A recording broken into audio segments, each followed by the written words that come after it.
भारती का जुनून देखकर अभिनव को भी मन ही मन काफी अच्छा लगा। यह हुई ना बात। भारती मुस्कुराई। मैं मंदिर से वो डिब्बा ले आती हूँ। उसे वहां इसलिए रखा था क्योंकि वहां से चीजें गुम नहीं हुआ करती। अभिनव ने सिर हिलाते हुए कहा, ठीक है, मैं यही आपका इंतजार कर रहा हूं। भारती ने दरवाजा खोला और वो एक पास वाले छोटे से मंदिर की ओर चल पड़ी। अभिनव उसे तब तक देखता रहा जब तक वो आंखों से ओझल नहीं हो गई। उसके बाद उसने अपना फोन निकाला और अकरम को कॉल किया, जो कि अकरम ने बिना देरी के उठा भी लिया। टाइगर, तुम अब ठीक हो? हाँ, मैं ठीक तो हूं। बस अभी अभी किसी जानी पहचानी सी औरत से मिला हो। तुम भारती को जानते हो, जो मेरी माँ की मेड थी? भारती अभी भी जिंदा है? अकरम हैरान और गुस्से में था। अभिनव ने उसके सवाल में गुस्सा महसूस कर लिया था। हाँ अकरम, लेकिन जैसा हम सोच रहे हैं बात वो नहीं है। अच्छा, मैं अभी उसे तुम्हारे घर ले आऊंगा और तुम उससे अपनी मर्जी से पूछताछ कर सकते हो। उससे मैं अपनी माँ की क्रीम का फॉर्मूला ले रहा हूं और फिर उसका बिजनेस स्टार्ट करूंगा, जिसमें भारती भी शामिल होगी। अभिनव की बात सुनकर अकरम एक पल के लिए कंफ्यूज हो गया था। उसने कहा, मुझे कुछ समझ नहीं आया। देखो, सीन ये है, मेरी माँ ने एक स्पेशल क्रीम फॉर्मूला का आविष्कार किया था, लेकिन इसी के चलते फिर किसी ने उसका मर्डर कर दिया विथ स्लो पॉइजन। ये जहर देने वाला व्यक्ति किसी हरप्रीत जस नाम की औरत के लिए काम करता था। भारती का इससे कोई लेना देना नहीं था। अभिनव ने समझाया, पर अकरम के मन में अभी भी डाउट था। क्या तुम इसके बारे में श्योर हो टाइगर? 101%। अभिनव ने पूरे आत्मविश्वास के साथ कहा और आगे बोला, मेरा अंदाजा हमेशा सही होता है अकरम। खैर, मैं उसे तुम्हारे पास ही ला रहा हूं ताकि तुम उससे बात कर सको। उसके अलावा मुझे बहुत जल्दी एक घर भी चाहिए होगा। ठीक है, घर का इंतजाम हो जाएगा, तुम आ जाओ उसे लेकर। वैसे कंपनी वापस जाने का मन नहीं करता क्या? अकरम ने मजाक किया और अभिनव मुस्कुराया। Okay, bye. ये कहकर अभिनव ने फोन काट दिया। कुछ ही मिनटों में भारती अपने साथ एक डिब्बा लेकर वापस भी आ गई।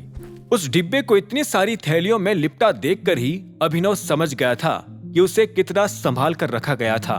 अभिनव भारती को लेकर अकरम के घर की ओर चला गया।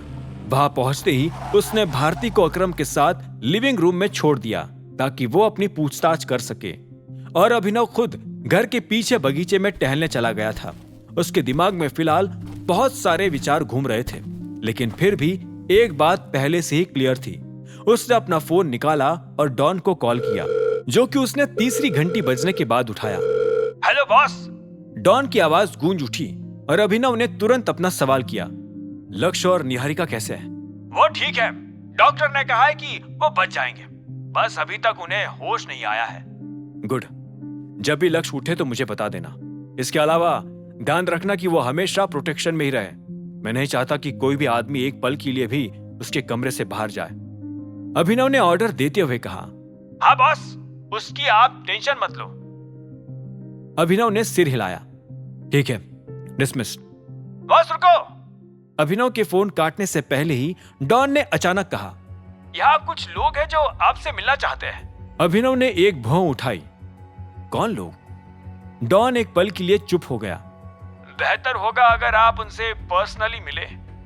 अच्छा, ठीक है, मैं वहां थोड़ी देर में पहुंच जाऊंगा, अभिनव ने कहा और फोन काट दिया। वो फिर घर के मेन गेट की ओर वापस चला गया और उसी वक्त अकरम भारती के साथ बाहर आ गया। अब तुम कहां जा रहे हो? अकरम ने पूछा। अभिनव ने अपनी घड़ी पर नजर डाली। पहले घर जाकर कपड़े बदलूंगा और फिर काम पर। इसी वक्त अचानक उसे कुछ याद आया। अच्छा, मैंने जो सूट पहन रखा था वो कहाँ है? तुमने उसे फेंक वेक तो नहीं दिया ना? अकरम ने झट से सिर हिलाया। एक्चुअली फेंक दिया है टाइगर, पर तुम चिंता मत करो, अभी एक वैसा का वैसा नया सूट मैं मंगवा देता हूँ। कम ऑन यार अकरम, वो सूट गिफ्टेड था और तुमने उसे फेंक दिया। अब उसकी जगह नया लाने की जरूरत नहीं है। प्लीज उसे ढूंढवा कर वापस ले आओ और उसकी ड्राई क्लीन वगैरह करवाओ। मैं घर जाते टाइम तुमसे वो लेकर जाऊंगा।